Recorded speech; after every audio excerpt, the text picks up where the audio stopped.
Bhojpuri film industry के इतिहास में ऐसा पहली बार होने जा रहा है कि भोजपुरी के किसी एक्टर का भव्य मंदिर बनने जा रहा हो और उसमें सुबह शाम आरती भी किया जाएगा। जी हाँ दोस्तों, आपने सही सुना। भोजपुरी इंडस्ट्री के पावर स्टार पवन सिंह के नाम से मंदिर बनाया जा रहा है और उस मंदिर में दोनों टाइम आरती भी किया जाएगा। इस बात को बताया है पवन सिंह के एक यूजर ने, जो पवन सिंह के नाम से फैन पेज चलाता है।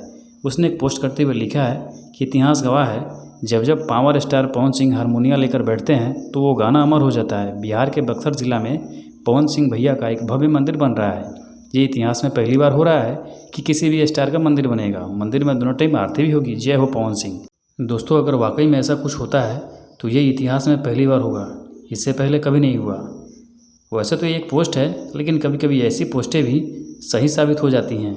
अब इस बात में कितनी सच्चाई है ये तो धीरे धीरे आप सबको आगे पता चल ही जाएगी।